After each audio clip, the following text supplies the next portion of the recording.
playing so well. All right, well, why don't you go ahead and do it this time out of BC? Alrighty, I'll go ahead and do it. In the northern position of ESV Cloud Kingdom, spawning in as the red Zerg player, we have got MVP Dongraegu. And then spawning, of course, in the only other spawning location on this map, the blue Terran player, Complexity's Ganzi.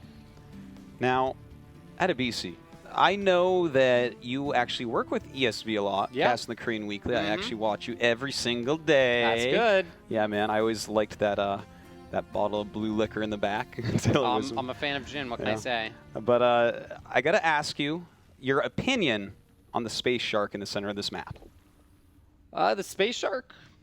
Where is what opinion is there to have? I mean, who am I to have any opinion about the space shark? He inhabits all of the ESV maps, and he will do as he pleases. And I would say just don't tick him off. That's my opinion. You be kind to the space shark. I think that we need to kill him and make some space shark fin soup. But now, that's just unethical. The space shark is even actually more endangered than your typical shark. He's on every map that you guys make. How is he endangered? He's all over the place. And by the way, how do we know it's a he?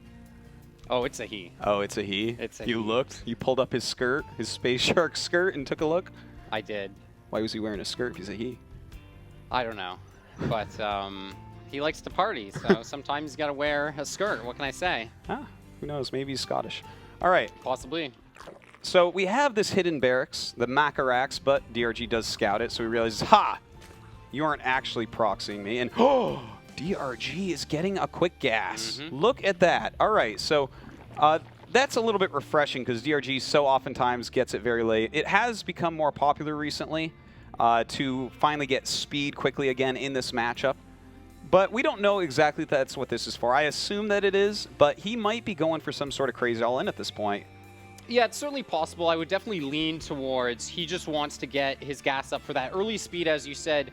And that's just because Terran players these days, you know, they're not making their Hellions and charging in and just crossing their fingers. They're playing much more passively with those Hellions. And so by getting that faster speed, you can kind of stay on top of the Hellion count a little bit easier if you can get that creep spread going well early on. And that's just exactly kind of how the changing dynamics, I would say, between these openings work when, as we see once again, Ganzi going for the double gas after the command center. You know, pretty standard. He's shown some good results with it so far, obviously. Going after that depot, JP is completely fascinated by that. I guess that is interesting, JP, isn't it? Dude, pro gamers hate that depot, specifically Korean pro gamers. They always kill it. Like, how many times ever... And you know what? There's some players, I feel like Parting, he like misclicked that depot in like 2 different games. And I mean, 2 attack volleys, that can let a couple Zerglings in your base, you know? Oh, absolutely. You do need to kill it. In fact, I have seen in the past people actually target that. I remember just recently in the GSL, there was someone target with their cannon, and then the Lings just ran. Yeah. And I actually said, I'm like, he shouldn't be doing that. The Lings are right there. All he has to do right now is not do that. And he did it, and Lings got in. So whether I don't remember if he won or lost or what game it was, but doesn't matter. You got to kill it when nothing's around, and that was obviously a good time for Ganzi to do it. Now, Ganzi actually is setting up the sickest bunker placement right now. I really love the way Terrans are placing bunkers. I agree. Look at that. You can't surround that with Lings. That's just not going to happen. Yeah, and it just kind of forces the units to come in, too. It's really interesting. When I first saw that bunker placement, I was like, I don't really know. But then you see them play, and you're just like, wow, Zerg can't do anything. And, of course, with the depot in front, they can do even less. Exactly. I'd leave that depot down and then just raise it when they're like, oh, maybe we can hit the front. Nope. I've always wondered, why can't you lift it when there's units on there, you know, send them flying? That seems like... Or just give them high ground. Yes. That would be sick. Terran would be way too good. All right, so we do have a lot of Speedlings going across the map, but unfortunately he's going to just lift that off, and those Lings are not going to have a good time. Look at that. Beautiful Sim City going on, and that's a lot less drones that DRG could have right now. Yeah, so true. And I mean, that bunker placement probably arose because of these kinds of big surges of Speedlings. You know, if that bunker was up in a forward position and a wall was like slowly getting started at the narrow part of the choke, then that bunker gets surrounded. and then those Marines die, and then you have to lift off your command center, and then you don't feel very good about yourself. No, you don't. Your self-esteem and your self-confidence start to drop, and plummets. that's deadly for a pro gamer. Can't underestimate that. Well, the Hellions are out on the map, so the Zerglings do have to be a little bit more careful now. If they get caught off guard, they can go down quite quickly. Ganzi once again going for a really quick additional command center, as well as double engineering bay. How do you feel about this? I like it. I like it quite a bit. You know, just really turtle up. I mean, I feel sometimes this can be relatively vulnerable to certain all-ins. I kind of like the style with fast tanks instead of, you know, like 4 Hellions into fast tanks. I love seeing fast tanks, but the style with the stim, you can see that stim upgrade going to line up pretty well with the 1-1. And that just really gives you a lot of momentum going forward. So I like it a lot. And I think this is a big reason why Nest's style of that fast third hatchery against the Gasel's command center is so good. Because, I mean, his economy is just going to take off. But Dongraegu is swearing by the Spire today as he goes. It looks like we're going to see more Muta play. Well, at least this time he's starting from even, so should do a lot better. But I got to say, I am completely agreeing with the things you're saying. You are so smart. Aw. Thank you, Artosis. You're welcome. You're pretty smart, too. Did I ever tell you that? No, you didn't, but I'm glad you finally did. And there's the third hatchery. So both of these guys just macroing up nice and good. And, you know, that's the thing about going mutas. Sometimes it's easy to get trapped on 2 base, but I do think he does need more information, though, because double engineering bay versus 1 Evo chamber, it gets dicey. You know what is actually really funny, and this was true about StarCraft 1 and now StarCraft 2 as well?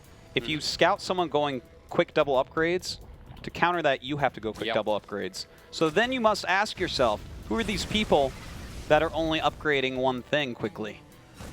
Who are these people, are they? right? Well, Am I wrong? I see Grubby laughing. Yeah, no. Sheth is probably laughing, but there's a light in the way I can't see. He's smiling. He's giggling. Okay. All right, so we see these Zerglings trying to take out these Hellions. Doing an okay job, but taking a little bit too many hits. Yeah, pretty good overall, though. Continuing to kite.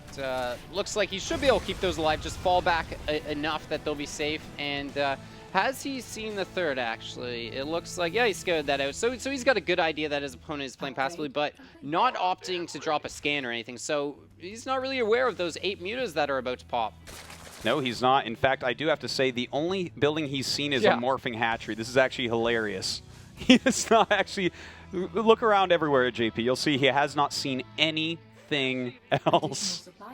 He doesn't even know if this guy has a main base right now.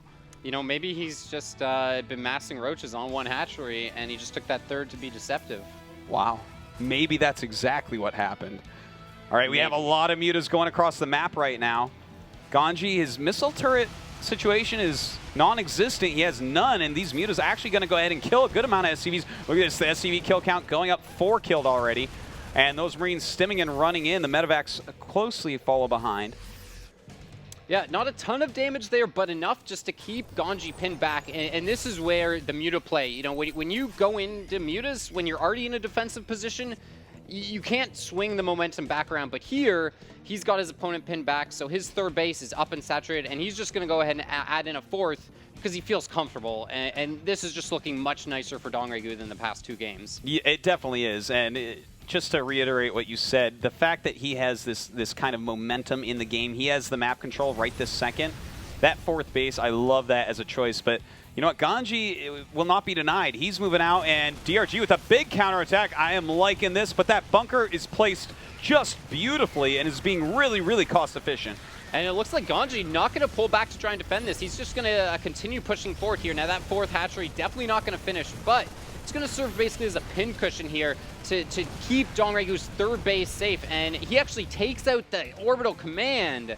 And that just puts him in a pretty nice spot here. Yeah, he goes to 3 bases against 2, which is actually really good. It's about the same as 4 versus 3. In fact, I would say this is slightly better for the Zerg than that. And we do see, though, Ganzi multitasking very well, doing a drop up there, knowing that the mutas are way out of position right now. Yeah, very solid stuff. Also, I got to mention the creep spread, just looking very nice, too, for Dongraegu, really giving him a lot of vision. So he's really not taking much damage. Well, doing this drop, targeting down mutas. Nice transfusion, though. And some mutas will end up dying, but the drop does get cleaned up. He's got to be careful. Ganzi pushing forward very strongly, and 2-2 is about to finish. Bam! It just finished. But the Banelings connecting with a lot of Marines here. The Thor trying to do its best to target some down, but that was actually really good. And oh, he barely didn't kill the Thor. Ganzi should actually either run home with that or drop a mule or something. He's got to repair that very expensive unit, that big robot. That big, giant robot. And has he rebuilt a third command center? It looks like actually now he's going to go ahead and rebuild that. So he's not going to try and just force the issue and kill Dongraegu's third. And he still hasn't repaired that Thor. Like, even dropping a mule on there to help give it some life. Staying out on the map with that, I don't know. I firmly believe he should be dropping a mule on that as soon as he has the energy. I mean, it's a 25 hit point Thor. 400 hit points is much better than 25, unless it's your opponent's units. And then, well, then the reverse would be true? Yeah, man. There you go. All right. Well, I love DRG's position right now. You know, he's only up by 11 supply, but he's got some good map control. His creep spread is out of control. He has so many creep tumors around the map. His upgrades, you know, are behind, but they are catching up. He's getting +2 Mutalisk attack. He's getting 2-2 for his Zerglings. But of course, 3-3 on the way for Ganzi. And oh, the Baneling's actually getting a little overeager and charging down that ramp. The Thor does go down, but I don't necessarily know about that trade. It looks like Ganzi not going to push the issue, though, so that'll give Dongraegu the time to get some more Banelings up. And just looking at the upgrade timing here, if Ganzi tries to push into that fourth base that's getting built, they may end up on even upgrades, and that is definitely going to help out Dongraegu. Well, look at this. Oh, man, Nice he's going to use the high ground to just fire tank volleys at this hatchery. Now, this is going to be, with a Baneling-based army, really hard to hit. Now, we also have a drop in the main base, targeting down the spawning pool very quickly. DRG is going to have to be careful. If he loses that, he needs to remake it immediately, and it looks like he actually will end up getting it. Yeah, really unfortunately, he actually had the energy for transfuses, so he could have bought some time, but either way, now going for a base trade. The natural looking pretty wide open here. Zerglings and Banelings and Mutas just flooding in. SCVs actually do narrowly escape. And he does not choose to press the issue, but with no siege tanks up there, he may have been able to do some serious damage. Now, we do have Ganzi taking a new fourth, as that other one was canceled from the high ground tanks. Ganzi moving down the map with all his units. He does have to go home and get all his, recollect his units. He can't just be on the map with these small amounts anymore. Yeah, he certainly does, and more importantly, I think he needs to get that third base up and mining. His main is just about mined out, and this is the kind of thing where Grubby and Chef were talking about not having enough production last game. Well, it's actually still just on 4 barracks, but because his main and actually the natural, if you look at the natural, some of those patches are actually only 4 patches, and this is just quite bizarre. Some of these patches, 750 minerals left, and then some of these patches are completely gone, and that has a drastic effect on your income. It certainly does. We have a ton of Banelings out, a ton of Lings on the way. I think that DRG at this point, if Ganzi moves out at all, he should get crushed. As long as DRG doesn't go in a single file line against these siege tanks, as long as he comes in from a lot of angles, I mean, I like his army. It's just so Baneling heavy at this point. In fact, he's trying to go for it, but doesn't want any volleys. If 1 or 2 big volleys hits that huge clump of Banelings, then DRG can absolutely lose the battle. But if he spreads them out, and the tanks don't do that well, then DRG should be able to clean it up. Yeah, likewise for Ganzi, what he really needs to do is just keep on scanning like he's been doing so he doesn't get caught off guard and unsiege, really take advantage of the Zelnaga tower. But a huge counterattack coming in here. The planetary is done, but that's a lot of Banelings. You can't lift off a planetary, and that thing is for sure going to go down. The Banelings swarming around it, killing SCVs, and also killing off the planetary as well. Ganzi coming down. He wants to catch these units before they go, but DRG just barely looks like he's going to get... Oh, no, he's going to lose a lot of Banelings there to tank volleys. Doesn't overcommit them, really, but loses a lot of Banes. Uses a lot on the planetary as well. So right now, the army of Ganzi is still very strong. 3-3 upgrades on him. 3-3 on the way for DRG, but that's not going to happen before this battle. Yeah, and I mean, Ganji's only on 2 command centers. He's actually at a 40 worker disadvantage, 42 SCVs to 82 drones. So if Dongraegu can just keep holding on and win the next battle, he's going to be in a great spot. But right now, the standing army of Ganzi is just massive. Taking out another DRG base. This base has been killed like 3 times this game. Doing a few drops here and there. He did kill some queens off, so the production of DRG going to suffer because of it.